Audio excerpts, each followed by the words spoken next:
Warm greetings बेटा। आज से हम स्टार्ट करेंगे पी ब्लॉक एलिमेंट्स, बिकॉज हमारा एस ब्लॉक एलिमेंट चल रहा है वो धीरे धीरे आगे बढ़ता रहेगा, बट एस ब्लॉक एलिमेंट आपके क्लास 11th में है और क्योंकि बोर्ड एग्जाम्स जल्दी होने वाले हैं, आई होप सो शायद अक्टूबर वगैरह में, तो और आपने ये जाना है कि बोर्ड एग्जाम्स 2 बार होंगे, 6 चैप्टर्स पहले में है, 6 चैप्टर्स बाद में। तो पहले के 6 चैप्टर्स में पी ब्लॉक एलिमेंट्स एक चैप्टर है और ये बहुत ही वास्ट चैप्टर है, तो इसे पहले से ही आपको डेली थोड़ा थोड़ा रिवाइज करते रहना पड़ेगा ताकि आप हर एस्पेक्ट और हर फैसेट से इंट्रोड्यूस हो जाए। अगर मैं बोर्ड्स की बात करूं तो कुछ गिने चुने फिक्स्ड क्वेश्चंस हैं जिनमें से क्वेश्चंस घूमता है, वो हम बीच में देख लेंगे। लेकिन अगर आप कंपटीशन की बात करें तो ये चैप्टर जो है वो थोड़ा सा टिपिकल हो जाता है, क्योंकि इसमें इतने सारे पॉइंट्स हैं पूछने के जहां पे हम टैप नहीं कर पाते या हम ध्यान नहीं दे पाते। सो इट्स बेटर कि पी ब्लॉक एलिमेंट आप हमारे साथ ही चलिएगा। और दूसरी चीज ये है कि पी ब्लॉक एलिमेंट क्या नाम का है, धीरे धीरे चलना है, रटना नहीं है। जहां मैं कहूंगा थोड़ा बहुत रटने की जरूरत पड़ेगी, अदरवाइज आप समझ के भी सारे फैक्ट्स को डिसाइफर कर सकते हैं। Okay, we will be starting, मैंने आपको एस ब्लॉक में बताया था, we will be starting with here group 15 nitrogen family. The chapter is P block elements, nitrogen family, also known as Nicogens.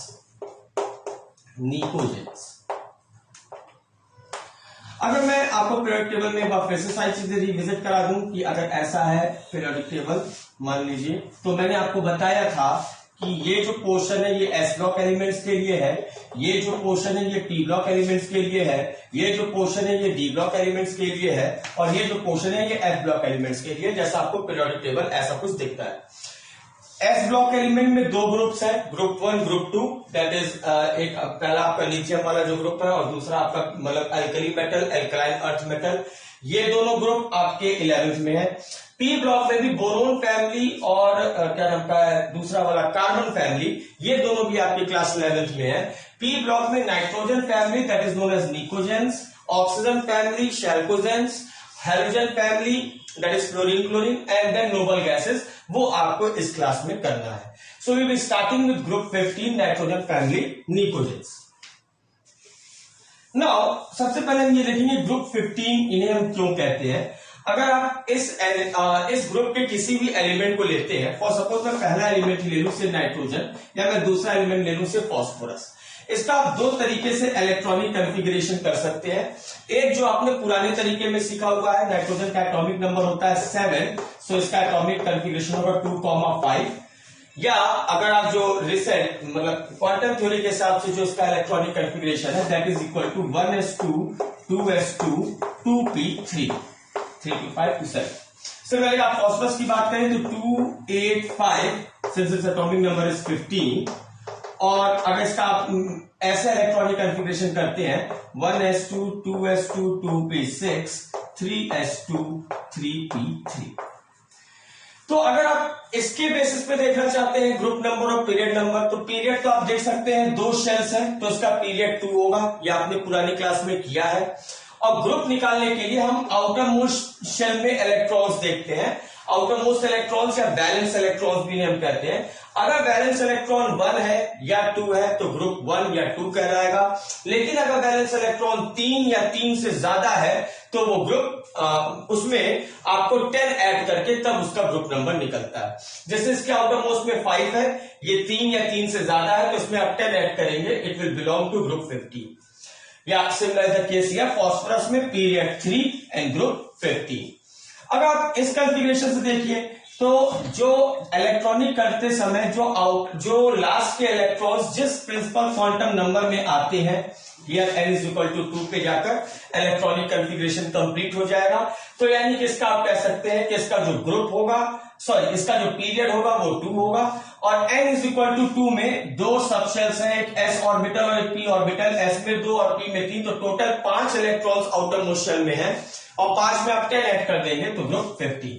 Similarly here it is belongs to period 3 and group 3 plus 2 5 5 plus 10 15. So phosphorus is also from group 15, nitrogen is also from group 15. Now let me enlist the elements which fall under this group, वो elements जो कि इस group के अंदर आते हैं।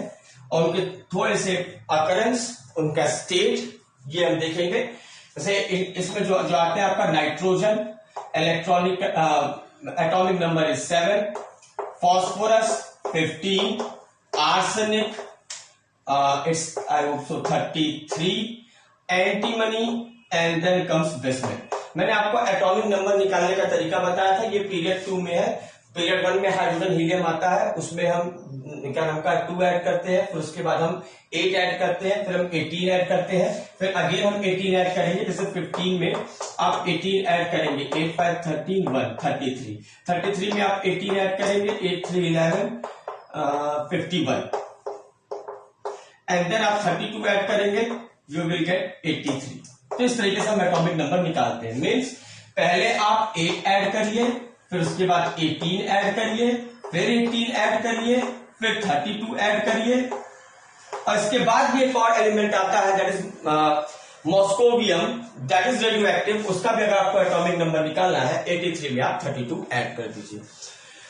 अब हम अगर इसके स्टेट की बात करें, अच्छा let me cross check whether it is correct और नॉट।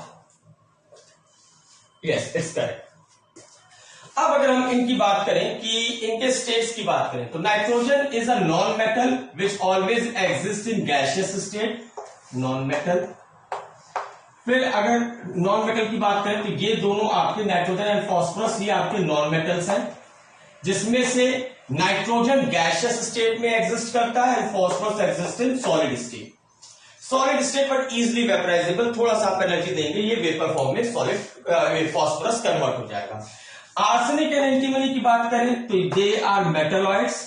मेटलॉइड्स इन्हें हम इसलिए कहते हैं क्योंकि they can behave both like a metal and non metal, इसकी बात अभी हम बाद में करेंगे। And they also exist in solid form, and again last comes it also exist in solid form and is the only metal in this group. इसके बाद का जो है वो रेडियो एक्टिव मेटल है and that too also synthetic radio active metal moscovium, लेकिन उसकी हम स्टडी नहीं करते, ये मैंने आपको बताया था। जब भी आप थ्रू आउट इनऑर्गेनिक केमिस्ट्री में ग्रुप्स को स्टडी कर रहे होंगे तो पहला एलिमेंट उसकी प्रॉपर्टी एनोमैलस होगी किसी चीज के और डिफरेंट होगी रेस्ट ऑफ देम जितने और एलिमेंट्स हैं, और लास्ट वाला जो एलिमेंट होगा वो रेडियो एक्टिव होगा। और रेडियो एक्टिव एलिमेंट की प्रॉपर्टीज हम केमिस्ट्री में नहीं, बेसिकली हम फिजिक्स में पढ़ते हैं। Means they share the same property which other radioactive elements do. So this is the sketch which denotes about which are the members which are enlisted in this group और वो किस state में अकर करते हैं और उनका बिहेवियर कैसा है। Now we'll go on with some of their physical properties. Physical properties की अगर हम बात करें तो सारे फिजिकल प्रॉपर्टीज बहुत इंपॉर्टेंट नहीं है। जैसे पहला, इसे हम ऊपर से ही करेंगे, अकरेंस। अगर मैं अकरेंस की बात करूं बेटा, तो जैसे जो नाइट्रोजन है, नाइट्रोजन आपको पता है कि एटमॉस्फेयर में एलिमेंटल से मॉलिक्यूलर स्टेट में nitrogen exist as N2 gas, di atomic होता है, दो एटम कंबाइन करके N2 गैस बनाते हैं and it comprises about 78% of atmospheric air. Atmosphere में जो एयर है उसके कंपोनेंट्स में 78% कंट्रीब्यूशन जो होता है वो नाइट्रोजन का अकेले का होता है। लेकिन अगर आप अर्थ क्रस्ट पे बात करते हैं तो अर्थ क्रस्ट पे they are found in terms of nitrates like sodium nitrate या पोटेशियम नाइट्रेट। इसे इसका कॉमन नेम भी है, इसे शायद सॉल्ट पीट्रे कहते हैं, इसे इंडियन सॉल्ट पीट्रे कहते हैं। Then it is also found in various ammonium salts या फर्टिलाइजर्स में मेजर कंट्रीब्यूशन नाइट्रोजन का होता है। फिर हमारे बॉडी की अगर हम बात करें तो हमारे बॉडी में जितने भी प्रोटीन्स होते हैं, बी इट एसेंशियल और non essential, nitrogen forms a basic component of them. तो इन फॉर्म्स में नाइट्रोजन आपको बेसिकली पाया जाता है। अगर मैं फास्फोरस की बात करूं तो फास्फोरस भी अर्थ क्रस्ट पे बहुत ज्यादा अबंडेंट है। फास्फोरस की बात की जाए तो फास्फोरस जनरली अगर आप बात करते हैं हमारे हड्डियों में पाया जाता है इन terms of calcium phosphate Ca3PO4 whole twice in bones and teeth। कुछ सेकेंडरी की प्रोटीन स्ट्रक्चर में जो फॉस्फोप्रोटीन्स होते हैं वहां पे भी आपके फास्फोरस पाए जाते हैं and also it is found in terms of से कैल्शियम फॉस्फेट होल ट्वाइस। CaF2। रॉक्स में ये ऐसे पाए जाते हैं, CaF2 हो सकता है या Ca3PO4 होल ट्वाइस .CaCl2। इसे हम कहते हैं बेटा फ्लोरोपटाइट। फ्लोरोपटाइट, दिस इज क्लोरोपटाइट, क्लोरोएपटाइट। ठीक है, फ्लोरोपटाइट या क्लोरोपटाइट के फॉर्म में पाया जा सकता है ये रॉक्स में। ये जनरली फास्फोरस के मिनरल्स हैं। तो फास्फोरस भी ठीक ठाक, इसकी अबंडेंसी भी ठीक ठाक आपके नेचर में पाई जाती है। इसके बाद क्या एलिमेंट्स में बात करूं, that is arsenic, antimony and bismuth. तो इनके जनरली सल्फाइड ओर्स या सल्फाइड्स ही नेचर में सबसे ज्यादा पाया जाता है, अदरवाइज इनकी अबंडेंसी बहुत ही ज्यादा रेयर है। That's all about occurrence. ज्यादा ध्यान नहीं देना है, जस्ट टू मेक श्योर कि हाँ आपके बुक में है, इसलिए मैंने बता दिया, अदरवाइज इनसे कोई क्वेश्चंस नहीं बनेंगे। नेक्स्ट कम्स एटॉमिक स्ट्रक्चर या atomic size. Next is your atomic size, और ये आपने पढ़ा है, डाउन द ग्रुप आप जाएंगे atomic size decreases, down the group, down the group, atomic size increases, size increases। जैसे जैसे आप नीचे जाते जाएंगे नंबर ऑफ शेल्स बढ़ते जाएगा और एटम की साइज बढ़ते जाएगी। यानी सबसे छोटा साइज नाइट्रोजन का, फिर फास्फोरस, फिर आर्सेनिक, फिर एंटीमनी, फिर बिस्मुथ। लेकिन अगर मैं आयनिक साइज की बात करूं, आयनिक साइज, तो N3 माइनस, जनरली ये नॉन मेटल्स हैं, तो ये इनकी जो ये इनकी टेंडेंसी होगी इलेक्ट्रॉन को गेन करने की। N3 माइनस सबसे बड़ा P3 माइनस होगा, उससे बड़ा nitrogen, phosphorus, arsenic, AS3 minus होगा। लेकिन उसके बाद एंटीमनी और बिस्मिथ ये जनरली कैटायंस ही बनाते हैं, एनायंस नहीं बनाते, तो इसलिए उसके बाद आपका Sb3+ आएगा और Bi3+। याद रखिएगा कैटायंस की साइज हमेशा एनायंस से छोटी होगी, क्योंकि एनायंस में आप इलेक्ट्रॉन गेन कर रहे हैं, दैट्स व्हाई आपकी साइज इंक्रीज हो रही है। लेकिन कैटायंस में आप इलेक्ट्रॉन लूज कर रहे हैं तो साइज आपकी कम हो रही है। So that's all about atomic size. Next comes ionization energy. Next comes ionization energy. Third is ionization energy. अब देखिए यहां पे बहुत सारे फैक्ट्स हैं जो आपको ध्यान देना होगा। आयोनाइजेशन एनर्जी में अगर मैं बताऊं, अगर आप लोगों ने एस ब्लॉक नहीं किया है तो मैं आपको फिर से बताऊंगा। Ionization energy is the amount of energy required to remove an electron from the outermost shell. बस इतना आपको ध्यान में रखना है। And when the atom is placed in its gaseous state, और उसके विसिनिटी में कोई दूसरा एटम नहीं होना चाहिए। दैट्स द डेफिनेशन, बट हमें डेफिनेशन पे काम नहीं करना, हमें बेसिक टर्म समझना। आयोनाइजेशन एनर्जी का मतलब है कि अगर मैं एक इलेक्ट्रॉन को किसी एटम से हटाना चाहूं तो उसके लिए मुझे कितनी एनर्जी देनी चाहिए। तो आपको ये पता है कि अगर आप डाउन द ग्रुप जा रहे हैं, जैसे ये नाइट्रोजन है, फिर फास्फोरस और बड़ा हो गया, फिर आर्सेनिक और एंटीमनी और बिस्मुथ तो और ज्यादा बड़ा हो गया। तो डाउन द ग्रुप अगर आप जा रहे हैं, साइज बढ़ने की वजह से जो आउटर मोस्ट इलेक्ट्रॉन है उसको रिमूव करना या उसको हटाने के लिए जो एनर्जी लगेगी वो कम होते जाएगी, एंड इसलिए हम कहते हैं down the group ionization energy decreases. Ionization energy decreases. जैसे जैसे आप नीचे की तरफ जाएंगे आयोनाइजेशन एनर्जी कम होते जाएगा। लेकिन अगर अक्रॉस द पीरियड की बात करें, मतलब अगर ये नाइट्रोजन है, इसके इधर जो था, इसके इधर जो था, इनके बीच में कंपैरिजन करना पड़े तो वहां पे एक्सेप्शन आता है, जिसपे आपको ध्यान देना है, बिकॉज दैट्स एन एक्सेप्शन, और उस पे क्वेश्चंस आपके बोर्ड में पूछे जा सकते हैं, आपके कॉम्पिटिशन में भी। तो अगर मैं अक्रॉस द पीरियड की बात करूं, जैसे मान लीजिए कि ये मेरा ग्रुप 15 है, ठीक है, ये मेरा ग्रुप 15 है, इधर मेरा कोई ग्रुप 14 है और इधर ग्रुप 16 है मान लीजिए,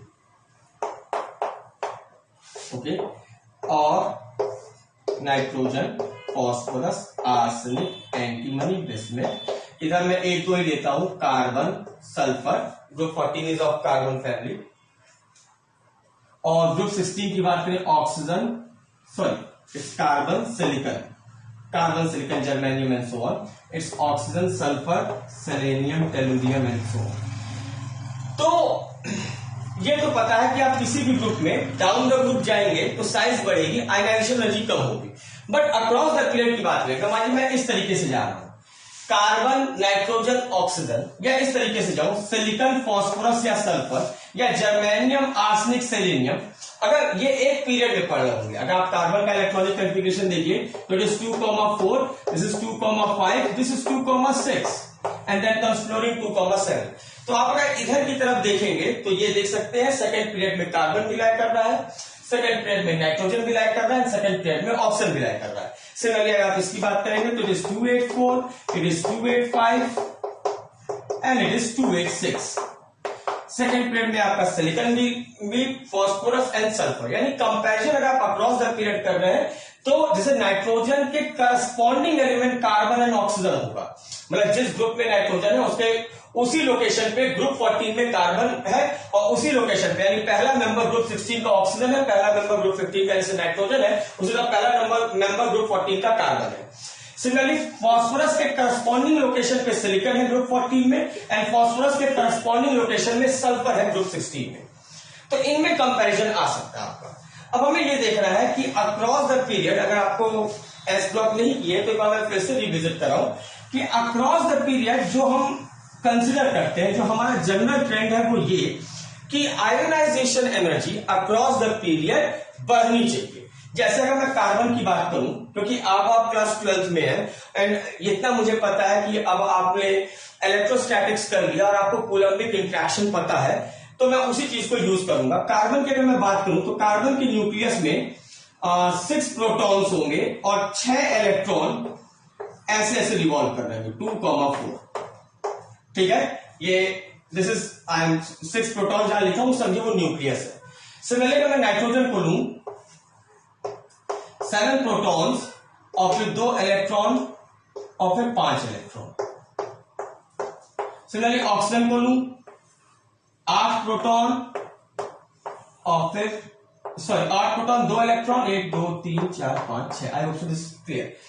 तो आपको यह लगना चाहिए कि सर आयनाइजेशन एनर्जी कंप्लीटली अगर एटॉमिक साइज पे मैं डिपेंडेंसी देखूं तो इसके पास भी 2 शेल है, इसके पास भी 2 शेल है और इसके पास भी 2 शेल है। तो देखने से यह लग रहा है कि इनकी साइज सेम है तो आयनाइजेशन एनर्जी भी सेम होनी चाहिए, लेकिन ऐसा नहीं पाया जाता है। अगर आप यहाँ के कार्बन के एटम में number of protons and number of electrons के बीच में फोर्स ऑफ इंटरेक्शन या फोर्स ऑफ अट्रैक्शन निकालें तो आपको पता है force is equal to 1/4 pi epsilon naught Q1 Q2 upon R²।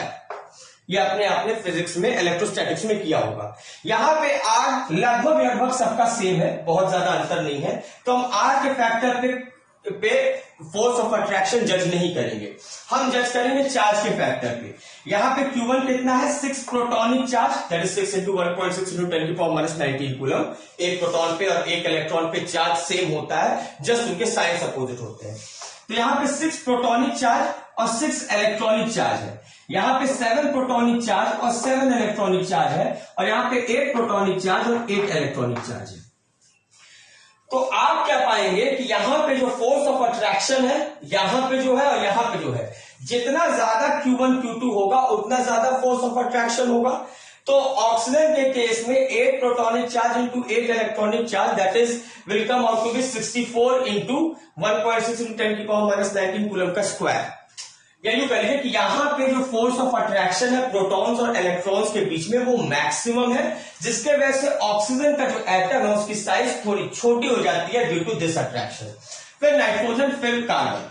तो अगर आपको ये लग रहा है कि आप एक अक्रॉस द पीरियड में आप जा रहे हैं, then you will have to check the size based on effective nuclear charge. और अफेक्टिव न्यूक्लियर चार्ज क्या होता है? It is the force of attraction between the number of protons and number of electrons within an atom. जितना ज्यादा effective nuclear charge होगा उतना ज्यादा size कम होगी। तो याद रखिए, अगर आपके नंबर ऑफ शेल सेम आ रहे हैं या साइज लगभग बराबर आपको दिख रही है, then go for effective nuclear charge. Otherwise number of shells अगर बढ़ते जा रहे हैं, जैसे डाउन द ग्रुप में है, तब तो एटॉमिक साइज बढ़ रही है, तब तो आप समझ लीजिएगा कि जो पुल है आउटरमोस्ट इलेक्ट्रॉन पे वो वीक होते जा रहा है। लेकिन अगर नंबर ऑफ शेल्स सेम है, then you will have to check for effective nuclear charge. जितना ज्यादा अफेक्टिव न्यूक्लियर चार्ज कुछ नहीं होता, it is the product of number of protons into number of electrons. जितना ज्यादा प्रोडक्ट उतना ज्यादा फोर्स ऑफ अट्रैक्शन, उतनी छोटी साइज। तो अब ये देख के लगता है, अगर मैं नाइट्रोजन की बात करूं, आयनाइजेशन एनर्जी क्या है? It is the amount of energy required to remove the electron from the outer most shell. तो आपको ये लगेगा कि ऑक्सीजन की साइज सबसे छोटी है या फोर्स ऑफ अट्रैक्शन यहां पे सबसे मैक्सिमम है, तो यहां से इलेक्ट्रॉन को रिमूव करने के लिए ज्यादा एनर्जी चाहिए, तो इसकी आयनाइजेशन एनर्जी सबसे ज्यादा होनी चाहिए। तो let me take a question कि अगर जितना आपने अभी तक जाना है, मैं आपको दे दूं कि से you have nitrogen, you have oxygen and you have fluorine, arrange them in increasing order of their ionization energy। तो आपको लगेगा कि ionization energy की बात करते हैं अगर, जो हम एक्सपेक्ट कर रहे हैं as per our knowledge, तो आप देख सकते हैं सबसे कम नाइट्रोजन का होना चाहिए, फिर उसके बाद ऑक्सीजन, फिर fluorine.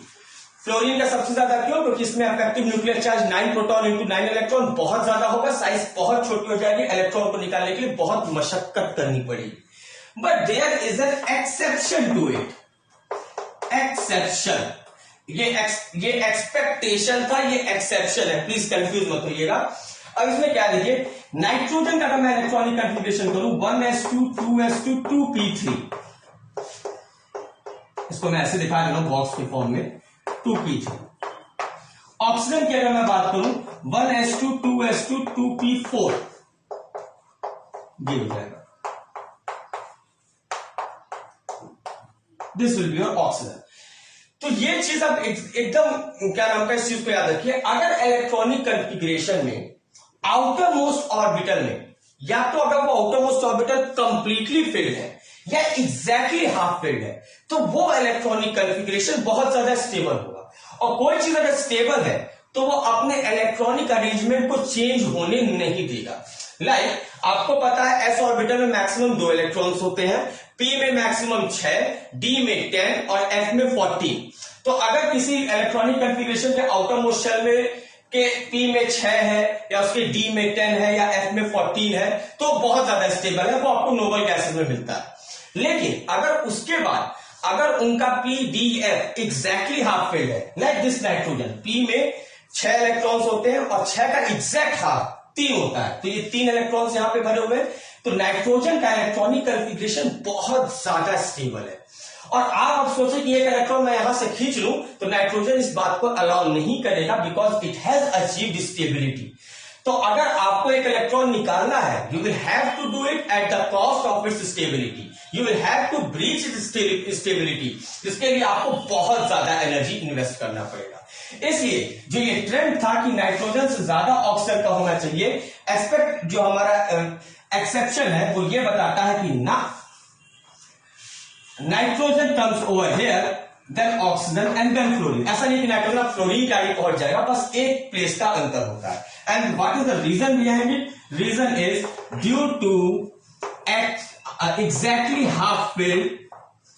exactly half filled orbital, p orbital of nitrogen, it is extra stable, it is extra stable। और सिर्फ ऑक्सीजन ही नहीं, अब इनके जो भी मेंबर्स है, करस्पॉन्डिंग मेंबर्स, अब ऑक्सीजन से ज्यादा नाइट्रोजन का होगा, फास्फोरस का सल्फर से ज्यादा होगा, आर्सेनिक का सेलेनियम से ज्यादा होगा, एंड सो ऑन। तो इस चीज को, ये अगर आप इतना इसको पॉज करके नोट कर लीजिएगा, इस चीज को मैं एक लाइन में बोल दूं, all the elements